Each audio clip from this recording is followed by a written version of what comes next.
Bonjour à tous et bienvenue dans ce nouvel épisode. Et aujourd'hui, on parle de la Chine, de la performance à long terme, de la performance systémique. Et pour ça, je reçois mon pote Thibaut Dracius. Thibaut, salut Aurel. C'est cool de nous rejoindre. Thibaut, vous savez quoi? Il revient de Chine. Et ouais, donc du coup, il va nous lâcher pas mal d'insights. On a tout un fantasme, toute une imagination, tout un imaginaire, devrais-je dire, autour de la Chine, de son entraînement, de son nom d'entraînement, de sa culture. C'est vrai qu'il y a deux mondes sur Terre, au moins. Et la Chine, moi, les fois où j'y suis allé, j'ai pu constater que c'était quand même très différent à tout point de vue. Et alors, dans l'entraînement, c'est particulier. On va en parler, mais avant ça, abonnez-vous, partagez au maximum cet épisode et commentez. On viendra réagir avec vous avec grand plaisir. Thibaut, il partage beaucoup. Thibaut, il est très actif sur les réseaux, notamment sur Instagram. Donc, si vous voulez en savoir plus, n'hésitez pas à aller voir. C'est un kiné qui partage, c'est un kiné qui s'entraîne aussi parce que même s'il n'a pas du tout la casquette de préparateur physique, il a quand même été médaillé mondial en judo.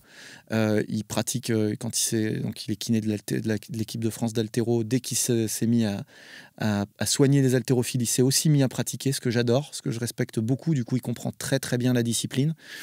Et évidemment, en termes de méthodo d'entraînement, vous pouvez aller lui parler. C'est sûr qu'il va avoir des trucs très intéressants à partager avec vous. Alors, on a un plan d'épisode très clair. On a 3 grandes parties. Une première partie qui est consacrée à la différence de moyens. Une deuxième partie qui est consacrée à la différence culturelle. Et évidemment, à la différence dans les hommes et les femmes qui font et qui entretiennent la performance chaque jour et leur système. Et puis enfin, restez avec nous jusqu'à la fin parce que à la toute fin, on va parler des méthodes et des différences de méthodes d'approche de l'entraînement. Et là, je crois que vous allez être assez surpris. En tout cas, c'est parti. Tu reviens de Chine. Là c'est tout frais. Aurel, on comme est tu à l'as dit, quelques semaines des Jeux. Quelques semaines des Jeux Olympiques. Ouais, je reviens de Chine où on a fait notre stage terminal en Chine, donc en immersion avec l'équipe chinoise. Et comme tu l'as dit, moi je suis un amoureux de sport, un judoka issu de la grande famille de judoka de base. Et puis après, la vie a fait que j'ai basculé. Je me suis un petit peu spécialisé sur l'équipe de France d'haltérophilie et sur l'haltérophilie que j'ai commencé donc à pratiquer dans un second temps. Donc voilà, où j'en ai fait ma spécialité et où j'ai développé en fait des compétences un petit peu nouvelles. Et voilà, donc oui, pour en revenir au dernier stage, on a été en immersion totale en Chine pendant 1 mois. C'est la première fois que les Chinois, en fait, ils ouvrent vraiment leur cercle d'entraînement et de vie, en fait, parce qu'on n'est pas juste venu s'entraîner avec eux et faire un stage, on a vraiment vécu, en fait, leur préparation. Et là où vraiment j'ai été moi, assez agréablement surpris et où c'était pour moi exceptionnel, c'est qu'ils nous ont vraiment donné accès à tout, si tu veux. Hein, que ça soit de l'entraînement, des lieux de vie, pré-entraînement, post-entraînement, de là où on dormait, tu vois, on a dormi dans le même centre. Donc eux, ils ont un centre qui est comme l'INSEP, en fait. Et c'est un centre où ils vivent au quotidien toute l'année. C'était où? C'était près de Pékin? Et c'était à Pékin. On était en plein dans Pékin, tu vois. Moi, c'est le deuxième stage que j'avais fait parce qu'on avait fait aussi un stage de préparation il y a 1 an et demi à Wuxichang, donc sur une île. Donc c'est quand eux, ils partent en stage, pas à l'étranger, mais voilà, eux, ils partent Ils se en mettent au stage. vert, ouais, c'est voilà, ça. c'est ça, pour changer un petit peu d'environnement. C'est leur Vichy à eux. Voilà, exactement, Ouais. c'est leur Vichy à eux, c'est une petite île. Et on avait déjà fait cette première expérience de 3 semaines, et là, on est resté 1 mois. Et c'est très intéressant parce que, en fin de compte, tu vois que la Chine et l'Europe, c'est deux continents différents et c'est 2 cultures différentes et cultures de la performance différentes.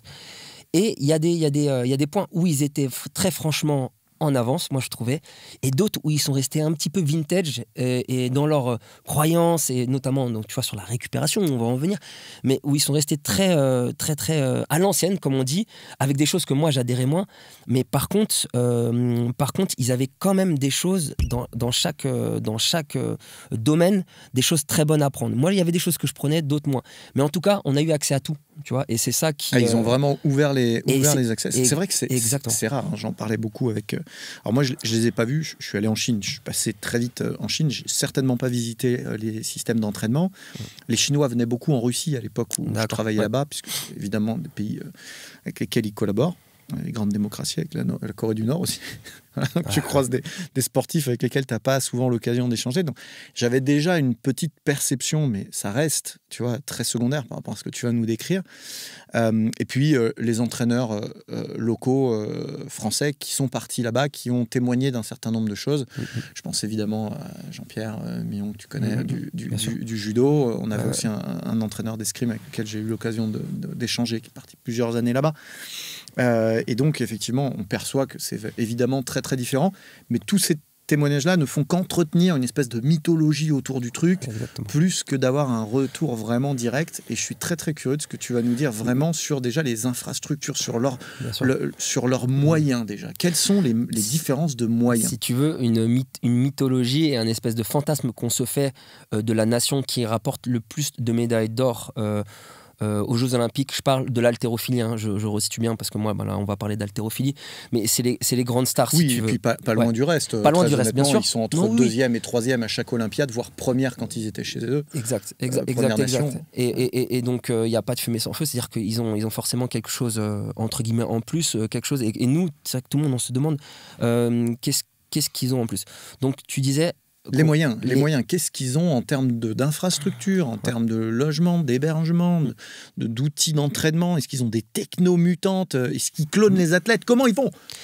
Alors, écoute, moi je vais te parler déjà de leurs moyens d'hébergement, tu vois. Parce que moi je m'attendais, en fait, en allant là-bas, à avoir une infrastructure où les mecs, parce que bon, on parle, ils sont tous minimum champions du monde ou champions olympiques. Franchement, il y en a aucun pour les gens qui est pas nous dedans. écoutent et qui ne connaissent pas forcément l'haltérophilie, évidemment c'est comme ça dans presque tous les sports individuels, mais en haltérophilie tout particulièrement, c'est le sport national. Ils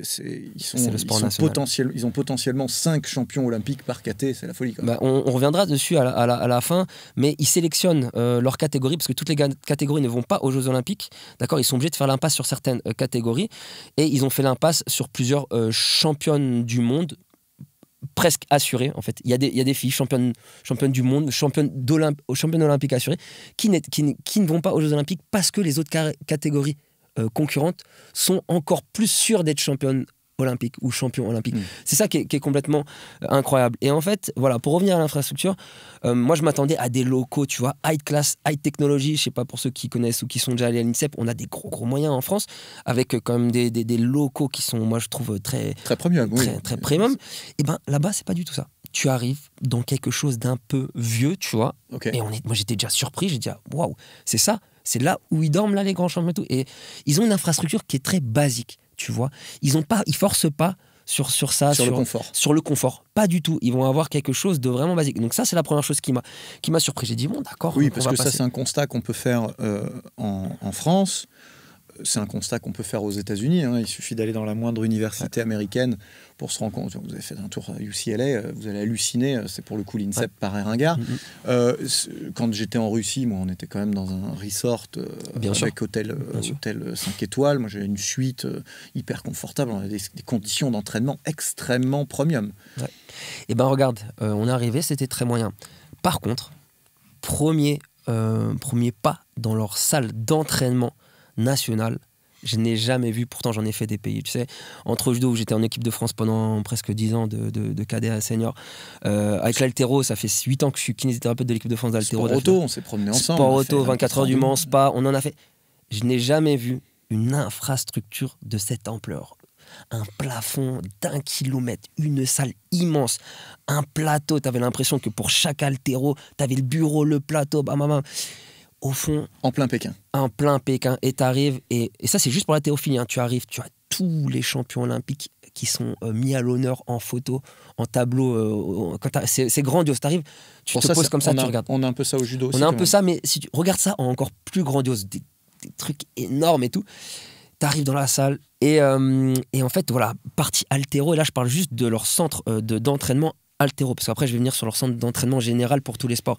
Alors attends, juste une seconde, excuse-moi de te couper dans ton élan, mais alors du coup, là, ce centre d'entraînement est au même endroit que le centre d'entraînement multisport? C'est comme l'INSEP avec un campus olympique, ou est-ce que c'est un espace juste pour l'haltéro et les autres sont ailleurs? Ok, ils logent tout le monde pour ce qui est lieu de vie, entre guillemets, balnéothérapie, donc là où ils dorment, donc les dortoirs, entre guillemets, les petits appartements, et le self, en fait, qui est un restaurant. T'as l'impression d'aller au restaurant à volonté tous les jours, en fait. C'est ça, c'est encore... Et ça, il y a tous les sports. tu vas avoir le basket, le volley, le badminton, l'haltérophilie, le judo, tout ce que tu veux. Et tous les jours, matin et après-midi, on prend un car. Oui, tu dedans, donc du coup, tu as tous les sports. C'est à 5 minutes. Hop, il t'emmène à la salle d'entraînement haltéro, bam, à la salle d'entraînement préparation physique générale, à la salle de basketball, voilà. D'accord. Voilà. Tu vois, c'est comme si on était à l'INSEP et qu'en fait, tous les jours, tu prenais le bus et tu partais. Donc, à chaque fois. L'hébergement centralisé. Hébergement centralisé, self-centralisé, soins centralisés. Ok. Et après, tu pars. Et voilà. Et donc, au niveau préparation physique, my God, j'ai jamais vu ça. T'avais de tout concentré, du Kaiser, du Technogym, du machin, vraiment, vraiment tout nickel. Ah ouais, là en techno, ils sont posés quoi. Ils sont posés, putain, même plein de machines, tu sens qu'ils font des caprices, qu'ils achètent plein de trucs, c'était même pas déballé, tu vois. Ah ouais, d'accord. Et en fait, ça, c'est leur centre d'haltéro. Et on a fait aussi notre préparation physique dans une espèce de salle olympique qu'ils ont de prépa physique. Et là, pareil, c'était multisport donc. C'est ça que tu veux dire. Multisport, ouais. Et là, pareil, magnifique. Tu avais l'impression de voir des choses à l'américaine. Et là, tu sentais, par contre, les moyens. Tu sentais donc un hébergement spartiate. Ouais, exactement. Voilà. Et tu vas voir quand on va continuer à en parler. Absolu, quand on va continuer mais la perf, on y va. Quoi. C'est ça. Et quand on va continuer à parler un peu de tout ça, tu vas comprendre que eux, en fait, c'est leur mindset en fait. Ils centralisent beaucoup de choses, beaucoup de moyens en fait sur la perf et sur l'entraînement. Et en fait, après le reste, j'ai l'impression qu'ils se doivent d'être un peu entre guillemets durs avec leurs athlètes et avec leur staff. Parce que quand on va parler du staff, moi ça m'a choqué en fait, tu vois.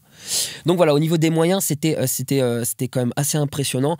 Et moi, il y a un truc que j'ai envie de parler aussi, c'est la nourriture. En fait, on rentrait dans une espèce de self, tu vois, c'est comme si tu vas à l'Impérial, tu vois, truc où tu as tout à volonté. À l'Impérial choisi.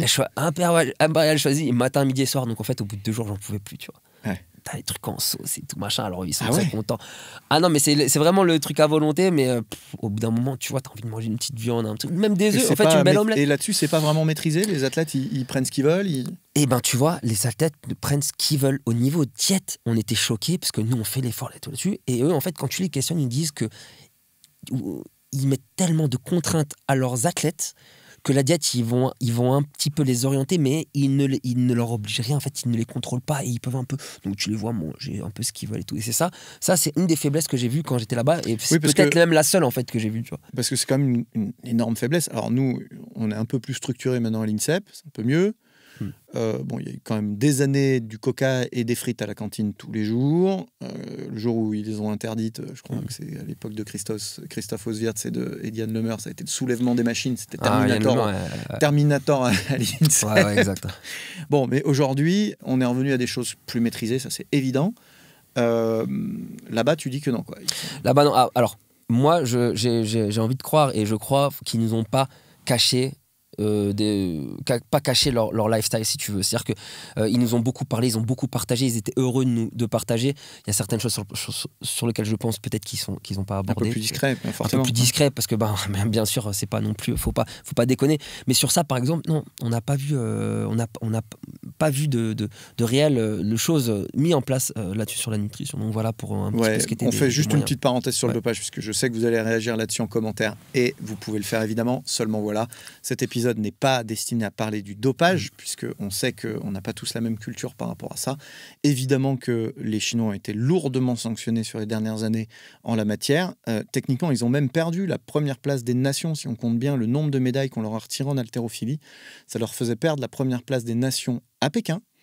Donc il aurait fallu recalculer. Je ne crois pas que le CIO soit risqué à ça, mais en tout cas, évidemment qu'il y a des choses qui sont peut-être moins avouables, mais ce n'est pas le sujet. On va déjà se concentrer sur ce qui fait la différence, sans parler de la trousse à pharmacie. Et je trouve ça déjà hyper intéressant en termes de mindset, de culture, de système. Donc hyper intéressant. Et tu arrives donc dans ce temple de l'entraînement, mais aussi de la techno. Alors, je le vois, ce centre, puisqu'il diffuse un peu sur les réseaux sociaux, sur TikTok, on trouve pas mal de contenu. J'ai moi-même utilisé les haltérophiles chinois à plusieurs reprises dans des réels Instagram. Donc, c'est vraiment cet endroit où ils s'entraînent. C'est vrai que c'est inspirant quand même. C'est inspirant. Et en fait, quand on le voit comme ça à l'extérieur, moi je l'avais vu, j'en avais entendu parler, mais quand tu rentres dedans, tu sens quelque chose de spécial. Et je peux te dire que là, on vient de parler d'accès à la performance, dopage, etc. Mais moi, en fait, j'ai pensé pareil que tout le monde, en fait, au départ. Et à la fin, en fait, quand tu es émergé avec eux, que tu vois ce qu'ils mettent en place avec plein de facteurs, tu te dis que Et ben finalement, tu vois, c'est pas si obligé que ça. On ne pense pas forcément de dopage quand on voit leur accès à la performance, quand on a été avec eux en fait. Ouais, on comprend mieux d'où ils sortent tout ça. Peut-être gagner même sans ça. Clairement, ouais, avec ce qu'ils mettent en place. De toute façon, on va y venir un petit peu. Donc là, on a parlé pas mal des moyens. Il y a quand même deux moyens dont on n'a pas trop parlé. On a parlé de l'entraînement. On comprend qu'ils sont bien équipés. On comprend qu'ils ont un espace inspirant. On comprend que les dernières technologies sont là, y compris les technologies américaines, très clair. Avant d'aborder les autres bastions, je voudrais savoir, est-ce qu'il y a des technologies chinoises? Tu as parlé de Kaiser, une marque américaine, pour ceux qui ne connaissent pas. Est-ce qu'il y a des technologies chinoises un peu identiques qu'on ne connaît pas, qui étaient là? Ou est-ce qu'ils font que de l'import? Pour moi, je n'ai pas vu au niveau technologie, préparation physique et kiné, surtout, je n'ai pas vu de choses que nous, on ne faisait pas. Après, on s'est aussi un petit peu inspiré de choses qu'on avait vues déjà à Wuzishan. Par exemple, en fait, moi, ils avaient une salle donc, dans l'ancien stage que j'avais fait à l'époque, où tu rentrais, où il y avait 7-8 caissons hyperbares, alignés, tu vois. Ouais. Donc, en fait, eux, ils font de la récup hyperbarique, tu vois, sous pression hyperbar. Avec des marques chinoises ou pas? Avec des marques chinoises. Ça, c'est intéressant parce que les Français ont globalement, les Européens ont globalement une image de la Chine un peu, tu vois, condescendante, en disant c'est des copieurs, ils font des trucs. Bon, il faut savoir que le leader mondial en haltéro, c'est ZKC, d'ailleurs on dit ZKC, je sais pas pourquoi. ZKC, c'est pas de la copie du tout, c'est du matos très très haut de gamme, c'est très similaire à Eleiko que vous connaissez très bien, c'est du matériel très cher, très beau. Très recommandable. En voiture électrique, il y a des années qu'ils éclatent Tesla dans tous les sens, sur tous les critères. Sûr, ouais. Moi, en skateboard, je fais du skateboard électrique, je vais parler un petit peu de moi, c'est mon podcast, je fais ce que je veux. Je fais du skateboard électrique, vous le savez sans doute. J'adore ça. Ça fait des années que j'étais chez les Australiens d'Evolve. Bon, maintenant, je suis chez Mipoboard, qui fait des planches qui sont nettement supérieures technologiquement, avec leur propre design, leur propre techno incorporé, tout maîtrisé de A à Z. C'est eux qui fabriquent les batteries, donc en termes de longévité, c'est 10 fois mieux. Et puis c'est moins cher. Donc en fait, en termes de techno, il ne faut pas les sous-estimer. Et c'est pour ça que vraiment, j'étais curieux de savoir si une techno qui est quand même assez simple, comme Kaiser, c'est le matos pneumatique, qui est super gamme. Mais bon, c'est déjà du matos qui a une trentaine d'années. Il n'y a rien de complètement fou comparé à, je sais pas moi, des marques comme eGym, où tu fais de l'isocinétisme avec des aimants, de l'électromagnétisme, ou dans le même style Tonal, qui est plus personnel, qui est que aux États-Unis pour l'instant, c'est pas en Europe. On pourrait imaginer qu'ils ont développé aussi des technos d'entraînement comme ça. Ouais, on pourrait imaginer qu'ils ont développé ça. Mais moi, en fait, j'ai surtout vu en fait des choses qu'on voyait en matière kiné, par exemple. Ils utilisent Game Ready comme nous, si tu veux, des bottes de presso, donc qui sont hyperbariques, comme je t'ai dit. Mais même, je les ai pas trouvés forcément en avance sur nous. En matière de entre guillemets récupération technique, quoi, de technologie de récupération, ou de techno de mesure. Non, ils utilisent aussi de la cryothérapie corps entier, des choses comme ça pour récupérer. J'ai vu ça. Et aussi, ce qui était intéressant, c'est que eux, en fait, ils aiment bien être très précis pour être précis dans leur entraînement. Ils aiment bien être précis dans leur prise de mesure aussi, si tu veux. Tu vois, ils contrôlent beaucoup, en fait, si tu veux, tous leurs taux, les taux hormonaux, si je peux dire, des choses comme ça. Donc plutôt des mesures physiologiques. Des mesures physiologiques, tu vois. Et encore, je peux pas te. Ça, c'est juste, ce qu'on a pu voir en étant avec eux. Je sais pas jusqu'à où ils vont, mais en tout cas. Ça, c'est des réflexes petit peu dopage quand même. Non. Oui. Si tu veux, réflexe dopage, mais en fait, ils aiment bien contrôler la fatigue. On le fait aussi en France, de contrôler la fatigabilité de ton athlète en fonction. T'as des marqueurs biologiques. Il y a des marqueurs, je veux dire. Évidemment. Pour moi, ça, c'est pas forcément. Ça fait dopage, mais enfin, tout peut faire dopage aussi. Absolument. En fait, faut pas spéculer parce que tout peut faire dopage, mais par contre, qui met en œuvre aujourd'hui, dans quel fédé met en œuvre des contrôles vraiment précis de toutes ces choses-là? Qui met ça en œuvre? Je suis même pas sûr que dans les grands clubs de foot, ça soit toujours fait. En fait, voilà. C'est-à-dire, c'est toi, est-ce que tu as envie de mettre tous les marqueurs au maximum? Je contrôle mon athlète pour être sûr de lui donner le bon plan d'entraînement. Ça, c'est très intéressant. Et c'est surtout sur ça que moi, je veux rebondir. Et c'est ça que moi, je trouvais admirable, c'est qu'il ne laisse rien au hasard. Alors, je sais que... Tu sais que je travaillais pendant 2 ans là, pour une marque de mesure biomécanique qui s'appelle Kinvent, qui est très implantée sur le marché chinois, qui se développe énormément là-dessus. Ce qu'on constatait d'un point de vue marketing, c'est qu'il n'y avait pas d'opposition, il n'y avait pas de concurrence en la matière. Alors évidemment, il y a des plateformes de mesure 3D plus abouties, type Bertec, voilà, mais qui sont plus de l'ordre de la recherche. Encore que Kinvent est en train de sortir une plateforme 3D aussi pour la recherche très aboutie. Mais sur un premier niveau de mesure de terrain, si tu veux, ils étaient pas très, pour le coup, pas en avance du tout. Ce qui les pousse à distribuer énormément cette marque en Chine. Ouais. Est-ce qu'il y avait des réflexes de mesure, de plateforme de force, de dynamomètre, de force de saisie, enfin, tout un tas de choses qui sont intéressantes à mesurer pour des haltérophiles. Ça, c'est vrai, ouais. Tout ce qui est plateforme de force, etc., j'étais surpris de ne pas les voir trop utilisés, tu vois, justement. Je ne les ai pas vus utiliser. Donc plutôt des réflexes de monitoring biologique, moins que biomécanique. Intéressant. Ouais. Et encore une fois, on n'a pas été trop intrusif là-dedans. C'est-à-dire que, voilà, ils nous en ont parlé, que voilà, un peu de leur méthodo, voilà, d'accès à la perf, mais j'ai pas même vu en détail, je peux pas te dire exactement. En tout cas, c'était pas un réflexe quotidien que de faire passer les haltéros sur des plateformes de force. Ah, quoique si. Dans la salle, à un moment donné, j'ai eu accès un peu à leur salle de récupération, vraiment, enfin, parce que nous aussi, on utilisait les caissons hyperbares, leurs caissons hyperbares dans notre préparation, et c'est vrai que j'ai vu des plateformes de force, mais j'ai pas tellement, j'ai vu que c'était des plateformes de force, je pourrais même pas te dire quelle marque que c'est exactement, mais j'ai vu qu'il y avait un monitoring là-dessus.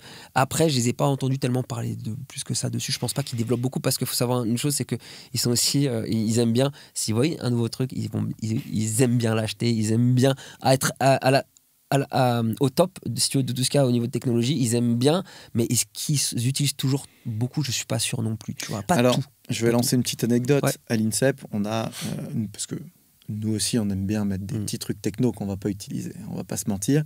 Et il y a plusieurs années de ça, à l'INSEP, sur le plateau d'Oriola, qui est un peu la salle prépa physique commune dont parlait Thibaut tout à l'heure, mais version française. Normalement, c'est la salle des lutteurs / de l'escrime, mais bon, finalement, tout le monde y va un petit peu. C'est une salle assez vivante, que j'apprécie, moi, à plein d'égards. Et il y a là 6 plateaux d'haltéro, je crois. 6 plateaux d'haltéro. Et ils ont installé des caméras 3D autour de ce plateau. C'est pas des caméras 3D, c'est des caméras tout court qui permettent de l'analyse de la vidéo. Bon, bref, la preuve en est que je ne m'en suis jamais servi pour une raison très très simple. La première raison pour laquelle ni moi ni personne ne s'en est jamais servi, aucun des coachs résidents permanents de la salle ne s'en est jamais servi, c'est parce qu'on n'a pas la clé de l'armoire pour l'allumer. Donc déjà, c'est réglé. D'accord. La deuxième raison, c'est parce que personne n'a été formé à l'outil. Ça, si tu veux qu'il y ait adhésion à un outil, il faut former les gens, surtout sur des outils techniques, techno, sur des populations qui ne sont pas forcément technophiles. Les préparateurs physiques, les entraîneurs en général, ce n'est pas les premiers à se jeter sur ces trucs-là, souvent. Donc, deuxième problème. Et puis, troisième et dernier problème, c'est que personne... ou presque, n'est capable d'analyser techniquement les mouvements d'haltérophilie ou de force à l'INSEP, puisque c'est pas, en tout cas l'INSEP dans le champ de la préparation physique, multisport, c'est bien ça dont on parle. Évidemment, les gens de l'haltéro pourraient le faire, mais bon, ils sont à l'haltéro, ils sont pas d'Oriola. Donc du coup, on se retrouve avec un outil qui a coûté je sais pas combien de milliers d'euros et qui sert surtout à sécher les serviettes. J'imagine que les Chinois sont aussi technophiles que nous en la matière. Exactement. Et puis il y a aussi une chose, c'est que moi, par ma propre expérience, j'ai toujours voulu, avec l'équipe de France d'haltérophilie notamment, mettre beaucoup de choses toujours en place. Mais tu n'as pas un temps illimité dans ta préparation. Tu ne peux pas tout faire. Et ça, c'est quelque chose de très important. Dans ta préparation, puis dans ton encadrement. Dans ton encadrement. C'est-à-dire que, mais même quand je veux mettre tel protocole de prévention, gain d'amplitude, FRC, etc., en pré-entraînement, à distance des entraînements, puis la récupération là, puis ci, puis ça, puis le contrôle. Mais au bout d'un moment, tu n'as pas le temps. Je voulais mettre des choses. Avec les plateformes de force, pareil, où j'avais commencé à mettre plein de choses en place. Mais il faut trouver en fait le temps. Et les Chinois, je peux te dire, je les ai vus tellement faire de récup, et on viendra après sur la récup, quel type de récup ils font, mais je veux dire, ils mettent déjà beaucoup de temps dans plein de choses, et après donc l'analyse plateforme de force, etc. Parce qu'on parlait de ça, est-ce que réellement ils l'ont peut-être fait à un moment donné, est-ce qu'ils en ont vu une réelle pertinence aussi? Ça c'est Est-ce que tu as besoin de passer sur toutes les plateformes de force tous les jours? Probablement pas. Aussi tu fais un petit peu d'analyse, ok, on a pris une impulsion motrice, on en a déduit des choses pour la technique et pour le physique, on met en œuvre, on remesurera dans 3 mois. Sachant que ça, je sais pas si tu partages le même avis que moi sur ça, mais en tout cas, moi j'ai appris une chose en voyant les haltérophiles tous les jours, en travaillant avec beaucoup de champions au fur et à mesure des années, c'est qu'en fait la technique est propre à chacun. La technique est propre à chacun. Quand même tu veux analyser un mouvement d'haltéro, il y a beaucoup de gens qui pensent s'y connaître en haltéro, qui vont aller analyser le mouvement de quelqu'un en équipe de France. Leur repère à eux. De leur repère à eux, mais leur repère à eux est obsolète. Et ça, je vais te dire un truc. Ou pas adapté à cette personne-là. Pas adapté. Et en fait, il y a beaucoup de choses qui rentrent en jeu. Il y a la taille de tes membres. Est-ce que de base, physiologiquement, est-ce que tu n'as pas une petite rotation de bassin? Enfin, il y a plein de choses. Mais je vais prendre un exemple, et vous pourrez aller directement voir en référent de qui je parle, Shi Ziyong, qui est un des plus grands champions de l'haltérophilie chinoise. Regardez comment il tire à l'arraché, il n'est pas du tout conventionnel, et pourtant c'est un ovni, c'est une machine de guerre efficient au maximum. Et lui-même, quand j'étais à Wuxichang, a fait une intervention, et franchement je le salue, et ça nous a beaucoup appris à tous sur le mouvement, l'appropriation de chacun du mouvement. Et il nous disait que en fait lui, il avait beaucoup cherché son mouvement à l'arraché, et que il en avait déduit quelque chose en parlant avec un de ses amis. C'est que en fait chacun doit trouver son mouvement qui lui correspond, et non pas faire du copier-coller de quelque chose qui ne lui irait pas. Pour information, hein, je ne sais pas s'il n'a pas arraché 168 ou 169 en moins de 73 kilos. Donc pour ceux qui connaissent un petit peu l'haltéro, ça calme tout le monde. Il a fini par trouver son mouvement. Ouais, il a fini par trouver son mouvement, et il démarre les pieds très écartés. Quand il arrache, il avance un petit peu le pied ou le recul, je ne sais pas exactement. Les 2 pieds ne décollent pas, et c'est pas du tout conventionnel. C'est même plein de choses qui sont même considérées. Alors les pieds qui décollent pas forcément, mais en tout cas les pieds qui avancent, c'est considéré comme une erreur technique. Et c'est un pied qui avance. Lui, il avance un pied, et il avance toujours. Il avance. Mais regardez après, allez voir Shi Ziyong. Vous allez voir directement, vous allez comprendre ce que je veux dire. Et c'est une machine de guerre, et il est très très efficace. Donc voilà, donc pour te dire, pour les plateformes de force, est-ce que ils l'ont utilisé, pas utilisé, est-ce qu'ils n'ont pas vu la pertinence, ça après. Super intéressant. Alors, il nous reste 2 bastions à explorer sur la techno. La recherche d'une part, la récup d'autre part. Je sais que tu meurs d'envie d'attaquer la récup, alors je te la laisse pour après. D'abord la science. La science. Ouais. Est-ce que tu as vu des sport scientists sur le bord du plateau? Est-ce qu'il y avait des biomécaniciens, peut-être peut-être plutôt des physios qui analysent? Est-ce qu'il y a de la data? Est-ce que... Ouais. Alors, faut savoir que eux, en fait, ils fonctionnent d'une manière très particulière. C'est que chaque athlète a un staff. D'accord? C'est une équipe de Chine, mais ils ont 4 équipes en fait dans l'équipe de Chine. L'équipe 1 garçon, l'équipe 2 garçons, l'équipe 1 fille, l'équipe 2 filles. D'accord. Okay. Et donc je vais reprendre un peu ce que je disais, parce qu'ils n'ont pas 4-5 staffs par athlète, mais plutôt par team. Sauf que là, des fois, les teams n'ont plus qu'un athlète ou 2 athlètes. Eh bien oui, puisqu'ils font des choix de catégorie. Ils font des choix de catégorie. Eh oui. Donc tu peux très bien avoir à côté de toi Li Dailin, qui est en fait champion du monde, qui arrache 180 kilos et fait 2,15 à l'épaule jetée, qui n'est même pas qualifié pour les Jeux Olympiques, tu vois. Ouais. Tu vois, il y a des choses comme ça. Enfin, c'est assez particulier. Et en fait, chaque équipe à l'intérieur de l'équipe de Chine a un préparateur physique, généralement 1 ou 2 coachs, et 1 ou 2 docteurs, plus un physio. Les physios... Un physio, c'est un kiné? Le métier de kiné n'existe pas en Chine. Je dis ça parce que physio, comme j'ai dit physio tout à l'heure, j'étais en train d'y penser. Je pensais à un physiologiste. Hein. Donc, effectivement... Quelqu'un qui pratique la physiothérapie. Physiothérapeute. Ouais. Parce qu'en fait, ce n'est pas un métier reconnu. En fait, kiné n'existe pas en Chine. Donc, ils vont chercher à l'étranger. Les kinésithérapeutes. Donc, on dit physio. Tu peux aller en chercher en France, tu peux aller en chercher en Australie, Canada, ce que tu veux en fait. Et là donc, il y avait notre ami macédonien. Donc là, ils ont un physio macédonien, un physio australien et une Canadienne actuellement. Et puis là, il y avait un trou parce qu'avant, c'était un Français qui était dans l'équipe numéro 1 chinoise. Et puis là, quand je suis revenu, il n'y était plus, donc il était à Wudishan. Donc voilà, donc il y a un physio, il y a un préparateur physique, un entraîneur ou deux, ça peut dépendre, il me semble bien, et un ou deux docteurs. Ça va dépendre aussi en fait des staffs. Mais voilà, donc tu arrives vite à 4-5 staffs pour une petite équipe. Et en fait, c'est vraiment, tu sens qu'il y a c'est équipe contre équipe, quoi, tu vois. Finalement, ils sont soudés, si tu veux, à l'international. Ils sont soudés, c'est l'équipe de Chine, mais tu vois ça. Et au niveau des datas, ils doivent avoir des gens qui étudient les datas en parallèle, je pense. Mais c'est aussi beaucoup les préparateurs physiques qui checkent ça, si tu veux. Ok, super intéressant. Et donc, maintenant qu'on a bien entraîné, bien monitoré tout ce monde-là, bien mis en concurrence, en compétition, toutes ces équipes, faut qu'ils récupèrent un peu. Faut qu'ils récupèrent. Et là, c'est là où moi, franchement, j'ai appris et progressé énormément. Et non pas parce qu'ils m'ont appris des techniques du futur, non. Mais c'était dans leur manière de faire. Dans la manière de faire des meilleurs mondiaux. Je vais te dire, eux, comment ils fonctionnent. En fait, ils apportent énormément d'importance à la récupération musculaire. Donc eux, en fait, leur technique ancestrale, et j'ai fait un post il n'y a pas longtemps dessus, c'est pour ça que c'est marrant que j'en parle là maintenant, ils pratiquent le foot massage, en fait. Ils le pratiquent, mais à toutes les sauces et à toutes les heures. D'accord ?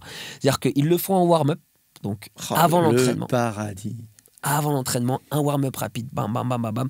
Et alors, c'est pas juste, je viens et je te marche sur le dos. Il y a une technique, mettre le pied un petit peu sur le flanc, appuyer en diagonale, parce qu'eux, ils ont fait des espèces de petits, des petites cages exprès pour ça, tu vois. Moi, je trouvais ça énorme. Je revenais en France, j'ai envie de monter un centre de foot massage, quoi, tu vois, limite.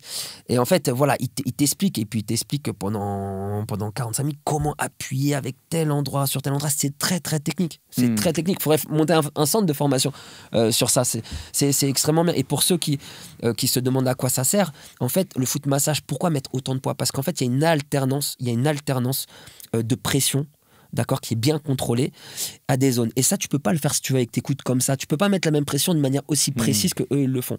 Donc ça, ils le font en warm-up et ils le font beaucoup en post-entraînement. Et ils le font pendant 45 minutes. Attention, un foot massage, c'est 45 minutes. Ah ouais. Ouais. Et en fait, si tu veux, faut que ça passe par la douleur. C'est là où moi, je les rejoignais pas. Et c'est là pour moi où ils sont un peu en retard et où tu ne les feras jamais changer d'avis sur leur opinion. C'est que ça passe par la douleur. Il faut qu'il y ait la douleur pour enlever, si tu veux, la douleur. Il faut passer par là. Et ce qui est intéressant, c'est que moi, je suis très proche d'un docteur, Dr Shen d'ailleurs, celui qui est le personnel docteur de Shijian, que je parlais juste avant. Et lui, il m'expliquait qu'en fait, tu passes par, si tu veux, tu retires les douleurs myofasciales de manière très générale avec le foot massage. Derrière, tu vas sur une couche un petit peu inférieure, par exemple avec les coudes, etc. Puis après, tu termines avec des aiguilles, tu vois. Eux, ils travaillent beaucoup en dry needling. C'est là où on s'entendait beaucoup parce que moi, pour ceux qui me suivent un peu, ils savent que moi, je suis spécialiste en dry needling, technique invasive, neuromodulation, etc. Et ben eux, ça c'est leur traitement. Mais à toutes les sauces. Ça veut dire que ils font biathlon, ils font triathlon, haltéro, claquette, fléchette. Exactement, c'est ça. Et c'était intéressant. Il t'expliquait comment, de manière générale, tu retires la tension avec du foot massage, tu vois, en grosse base.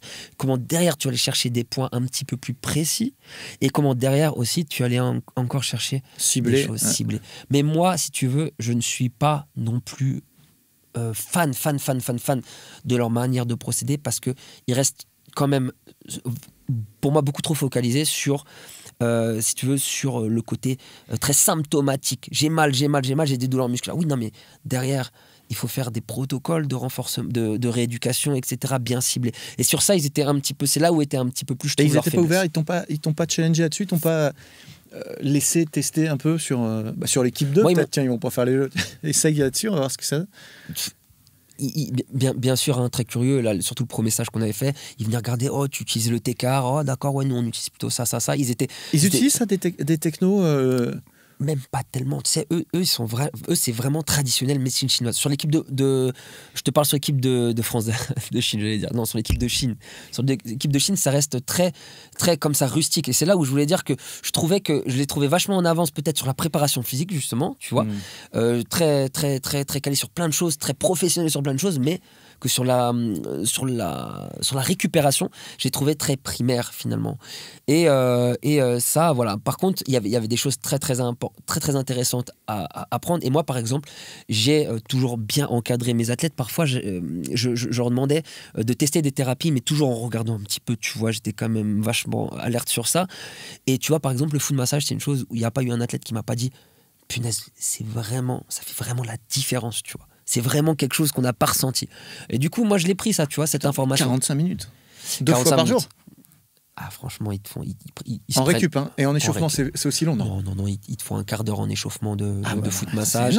Des fois, un peu le coup de je les vois. Mais ça dépend, en fait, c'est variable un peu leur warm-up et tout. Des fois, mais attends, foot massage, ils font. Parce que moi, foot massage, on a tous fait du foot massage à un moment donné dans notre vie. Mais le foot massage qu'eux, ils se prennent, tu peux pas te le prendre. Ouais. Clairement. Tu peux pas te le prendre. Et même ils le font et pas que sur le dos, ils le font sur les bras aussi, partout. Et ils te le font sur tout l'enfléchisseur de la luxe, quoi. Non, mais tu vois, ils te le font sur tout à toutes les sauces. Et ils sont hyper précis. Mais il y a des, tu vois, ils y vont sur le TFL. Puis tu vois, tu cries. Enfin, moi perso, j'ai testé très rapidement, mais quand je voyais par exemple sur Romain, un de nos athlètes, il me dit je peux plus. Et l'autre il disait non, mais tu vas t'habituer. Et en fait, petite anecdote que moi j'aimais bien, c'est que pareil, quand il était allé la dernière fois, ils avaient une grosse baramine, tu vois, sur le dos de Tian Tao, ils y allaient comme ça, et tu voyais le dos qui saignait limite et tout, puis ils disaient, en fait, notre but, il nous disait, voilà, oui, ça saigne, mais là, ils sentent plus rien, parce qu'en fait, il a plus de terminaison nerveuse, voilà, ils ont plus de terminaison nerveuse, donc ils sentent plus rien.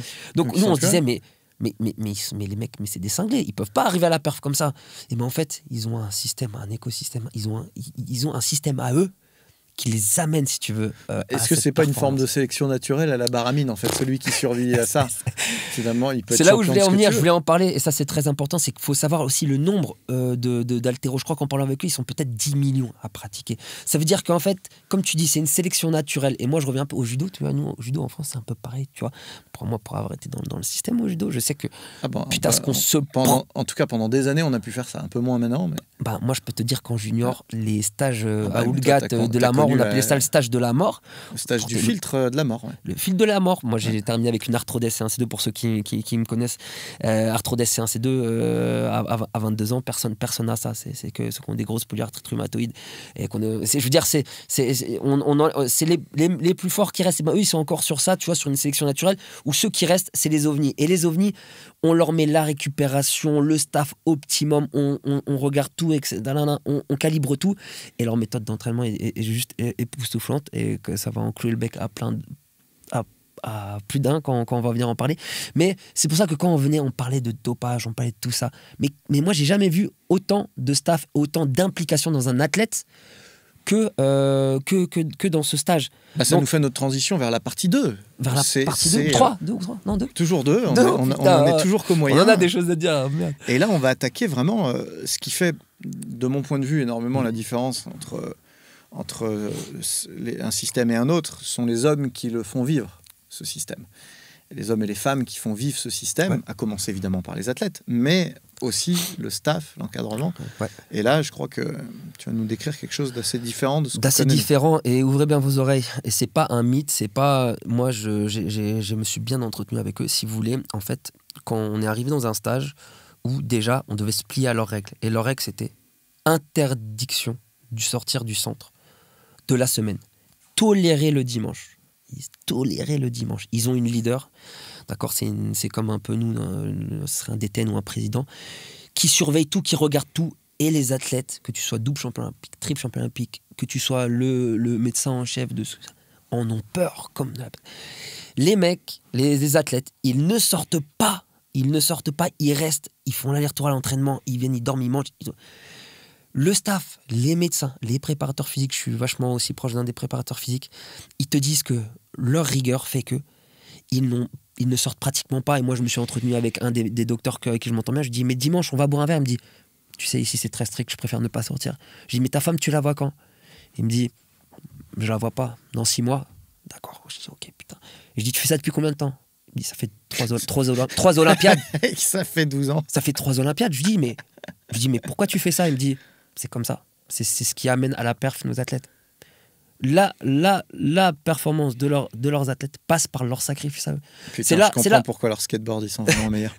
Non, mais tu comprends tout maintenant. Mais si tu le vis, et là, j'exagère pas, ce que je dis, c'est la vérité. Si tu le vis, si tu y vas, tu dis, attends, moi, c'est-à-dire que moi, là, pendant le stage, je vais pas sortir pendant un mois. Putain, mais le McDo, au moins. Ah bah non, parce que les athlètes n'ont pas le droit d'aller au restaurant d'heure. Parce que on sait jamais s'il y a du dopage, justement, des choses, parce qu'il y a eu une histoire de dopage dans l'aliment et tout. Donc, en fait, ils interdisent limite même de manger à l'extérieur. Si tu veux, quand tu vas là-bas, tu vis pour le sport. Et c'est pas comme nous où tu vas en boîte, ah ouais, fais ta. Il n'y a aucun qui fait la fête là-bas. Ils donnent leur vie, si tu veux, pour le sport, eux et leur staff. Quand tu sais ça, tu changes un peu, tu relativises un peu sur. D'accord, maintenant je comprends peut-être pourquoi c'est les meilleurs. Ah bah c'est sûr que ça fait une grosse diff à l'inverse, parce que, bon, on le redisait tout à l'heure, dopage, pas dopage. Il n'y a pas que la Chine qui est dans le spectre du dopage en haltérophilie, hein, que les choses soient claires. Il faut quand même battre les Russes, les Iraniens, qui eux aussi sont dopés, et pour le coup, ils les éclatent à chaque fois. Ils les éclatent à chaque fois, et de 10 kilos, tu vois ce que je veux dire? Ah ouais, c'est ça le truc, tu vois. Et moi, ce que j'en ai retiré, moi je suis quelqu'un de rigueur. Pour ceux qui me connaissent, ils savent que j'aime bien la rigueur dans tout, en fait. Que ce soit dans le travail, que ce soit dans tout, en fait. J'aime la rigueur. Et moi, j'ai adoré, en fait, ce stage. J'ai adoré voir comment ils fonctionnaient. J'ai adoré un petit peu leur mindset, parce que c'est un mindset de rigueur. On n'a rien sans rien. Et si on veut être les meilleurs, tu donnes tout. Par contre, il y a un point que j'ai pas abordé aussi, c'est qu'ils font ça, mais derrière, ils ont une vie assurée. Parce que, sans rentrer trop dans les chiffres, mais il me semble que champion olympique en Chine, t'as plus d'1 million d'euros comme qui tombent dans ta poche, tu vois. Ce qui touche par mois avec les sponsors, avec tout ça, pareil, c'est des vrais chiffres. Donc, tu fais tout ça aussi, tu as une vie là-bas. Surtout que la Chine n'est pas... Il y a des grosses richesses là-bas, mais le salaire moyen est assez bas, tu vois, aussi en Chine. Hein. Donc, pour eux, si tu veux, c'est une gloire, c'est quelque chose, mais il y a tout qui est mis en œuvre. Et puis c'est des rockstars, les Olympiens là-bas. C'est vrai que nous, on a quand même plein de sports, même des grands sports où on ne connaît pas les champions. Tu vois, je mets au défi quiconque de citer toute l'équipe de France féminine de judo, qui pourtant peut dans toutes les catégories être championne olympique. Bien sûr. Et va dans toutes les catégories être championne olympique, c'est ce qu'on vous souhaite. Mais du coup, personne peut citer les judokas, tu vois, alors que c'est vraiment un des sports nationaux en France. Bien sûr, ouais. Donc, grosse différence de culture, de mindset. Moi, c'est vrai que Jean-Pierre m'avait témoigné que pendant le Covid, ça avait été très simple. Ils avaient réglé le problème. Ils ont été enfermés 6 mois. Enfin, lui, il a vécu 6 mois enfermé dans le centre. Il n'y a plus de dimanche qui tiennent, comme ça, c'est réglé. Personne moufte, hein. Personne discute. De toute façon, on tire tout droit, on sait ce qu'on a à faire. Exactement. C'est vrai que c'est un autre monde là-dessus, quoi. C'est un autre monde, tu vois. La notion d'engagement. D'engagement, je pense que le mot engagement, c'est exactement le terme. Jusqu'à où es-tu prêt de t'engager dans ton projet? Jusqu'à où tu es prêt à aller? Est-ce que tu es prêt à sacrifier ta vie de famille? Est-ce que tu es prêt à sacrifier en fait tout, tu vois, pour arriver à ton but, tu vois? Et moi, ça j'ai kiffé, tu vois. Ouais. Clairement, j'ai kiffé. Tu vois. Ouais. Là, l'expression anglaise, it's about how much you want it. Et la question, c'est à quel point tu veux ça. Là, ça prend vie. Là, ça prend clairement vie, ouais. Et inversement, tu vois, pour des fois être un peu proche aussi des athlètes. Moi, si tu veux, il y a des athlètes que je voyais comme ça, comme tout le monde sur Instagram, tirer des plus 10 sur les records du monde et tout. Et pour moi, c'était des stars de ouf, tu vois. Et ben là, en fait, c'est tes amis, tu vois. Ses amis, tu vois, il est content de te voir. Tu vois, tu noues des liens avec des gens, tu vois, que tu n'avais même pas osé effleurer.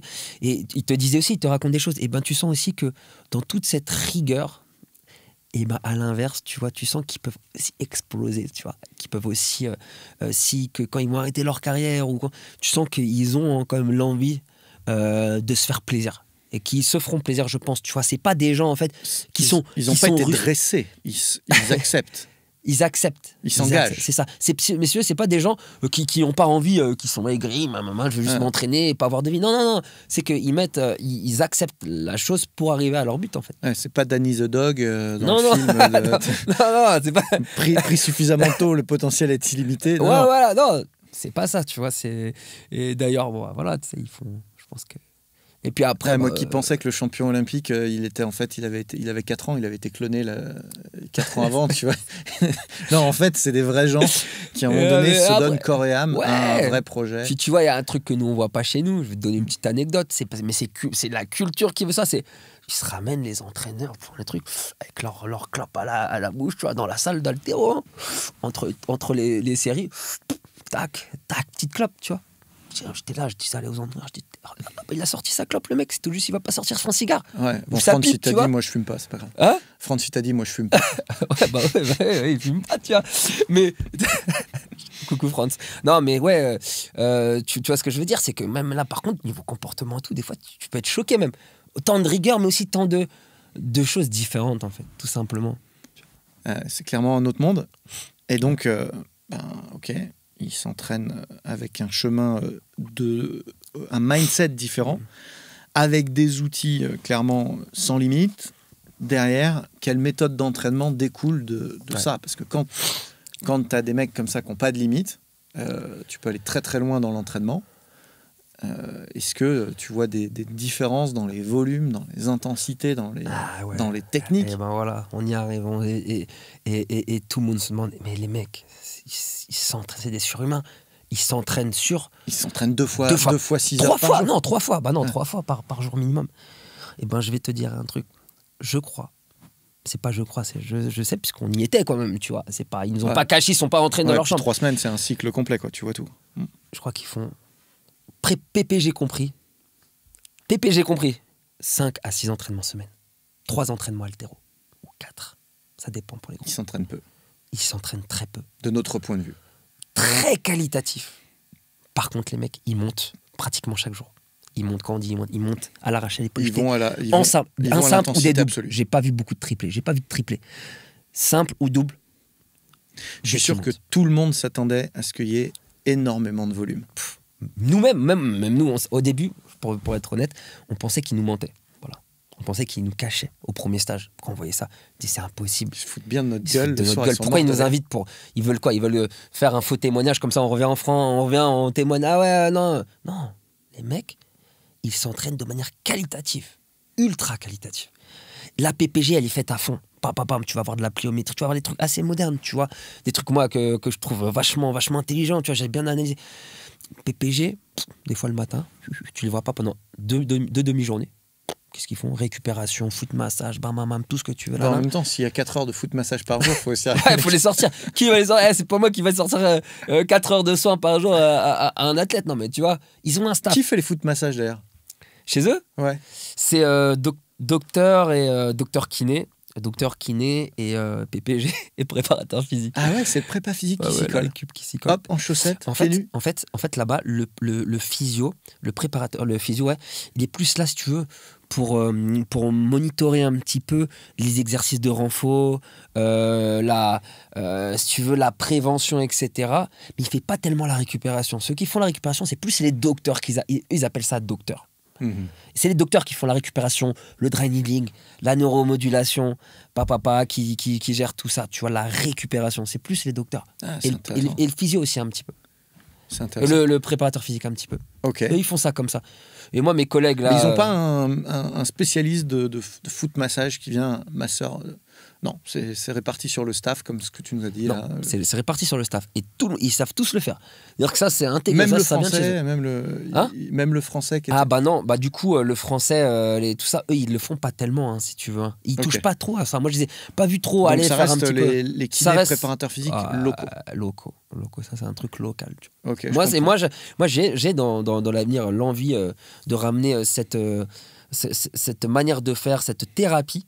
Hein, qui est assez spécial. J'ai envie de la ramener en France, de créer une espèce de petite cellule, tu vois, de foot massage, tu vois, ou de formation là-dessus, tu vois. Ouais. Alors moi je viendrais, mais je ferais qu'avec des moins de 48 si ça t'embête pas.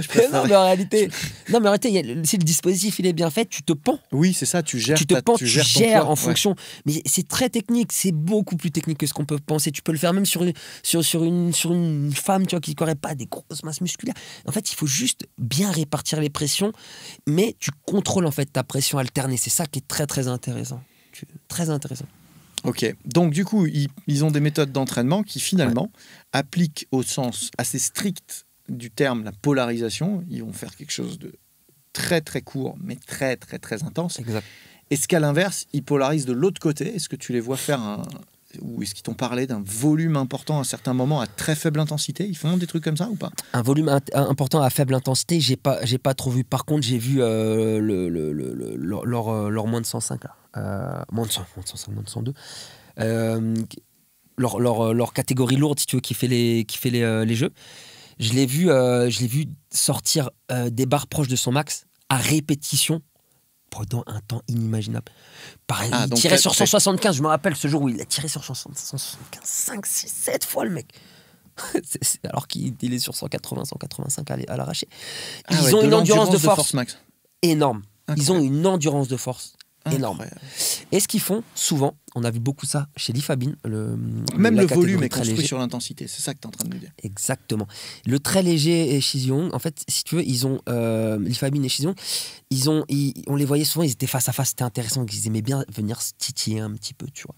Et tu voyais que des fois, bam, ça faisait une montée. Ah, et puis alors, tu as l'impression d'être avec Sangoku et Vegeta face à face. Toi, tu es là comme ça, t'es plein d'énergie, tu vois, t'es vraiment au cœur de la puissance. Tu vois vraiment quand t'entraînes là-bas, t'es pas dans. À chaque fois qu'ils arrachent, il y a une secousse à 3 sur l'échelle de Richter. Ah ouais, non mais il faut le vivre, il faut être là là-bas pour le vivre. Vraiment, c'est comme ça. Et tu vois, ils font leur montée, bam, bam, bam, bam, bam, et ils rigolent un coup, après ça redescend et ça bosse, bam, bam, sur barre plus légère, bam, bam, bam. Donc souvent, ils faisaient des gammes montantes et après, ils redescendaient à leur seuil de travail et ça travaillait, bam, bam, incroyable. Bam, bam, bam. Endurance de force, mon gars. C'est intéressant parce que moi, j'ai vécu ce traumatisme quand je suis arrivé en Russie. Et honnêtement, avec Patrick Roux, on s'est posé la question pendant presque toute la phase où on était ensemble là-bas. Moi, je suis resté que 2 ans. Lui, il a fait beaucoup plus que ça. Je crois qu'il a fait peut-être 7 ans en Russie. Donc, il en a vraiment mangé. Et en fait, ce qui nous obsédait au départ, c'est l'impression de ne pas s'entraîner assez. Et j'ai vécu ça exactement de la même manière que toi. C'est-à-dire que je suis arrivé, j'étais choqué par le faible volume d'entraînement d'une part. Faire des séances de 45 minutes, en l'occurrence, moi, c'était le judo. Des séances de 45 minutes de judo, on voit ça en phase d'affûtage des fois dans certains clubs où les mecs sont un peu éclairés. Mais globalement, on est sur un volume ultra constant en France depuis la nuit des temps et une intensité ultra constante qui est jamais maximale en réalité, puisque faut bien faire le volume. Donc, tu es obligé de réduire un jeu de collab entre tout le monde, puisque tu as 10 randonnées à faire, faut les faire. Tu peux pas faire 10 test matchs, évidemment. Bien sûr. Et du coup, on était choqués de voir juste 2 ou 3 matchs à mort, mais finale. De toute façon, c'est un niveau de finale de championnat du monde. Les mecs, les 5 numéros 1 des moins de 73, ils peuvent être champions olympiques. Hein. Bien sûr. Donc, évidemment qu'il y a de l'enjeu. En plus, si tu fais tomber, tu marques tes points psychologiques et techniques dans la course au jeu. Donc, à chaque fois, il y a de l'enjeu. En revanche, ça s'arrête là. Derrière, tu as une grosse récup, etc. Il en était de même sur la prépa physique, c'est-à-dire que soit on était sur du très intense, très lourd, très dur, soit on était sur vraiment de l'aérobie de base, au SV2, on peut discuter, on sort vraiment très en sueur, avec une grosse aérobiose, et entre les deux, il n'y a rien. Entre les deux, et donc un volume global hyper maîtrisé. Bon, résultat des comptes, l'équipe olympique russe, sur les 2 Olympiades que je les ai suivies, puisque il nous suivait beaucoup quand on était en Angleterre, donc on a travaillé énormément avec Ezio Gamba, le leader à ce moment-là. Puis ensuite, moi, je suis parti en Russie, donc j'ai fait 2 Olympiades pleines très très proches des Russes. Bon, honnêtement, les 2 fois où ils éclatent tout le monde, ils ont leur équipe 1 alignée, personne blessé, à pleine vitesse, au point en avance, etc. Donc, au final, toute ma vie, j'ai cru savoir faire de la polarisation de l'entraînement. Et j'ai appris vraiment ce que c'était. Quand tu appelles polarisation d'entraînement, c'est que quand tu fais de l'intensité à très haute, c'est vraiment un truc d'entraîneur et de prépa physique, quand tu fais de la haute intensité, tu fais vraiment de la haute intensité. Très courte, donc. Et quand tu fais à l'inverse, de l'autre côté, tu fais un volume de travail à très faible intensité. Ce qui n'est pas tout à fait ce que tu décris, puisque eux, ils font que de l'intensité et ils construisent sur la base de l'intensité un volume important. C'est ça.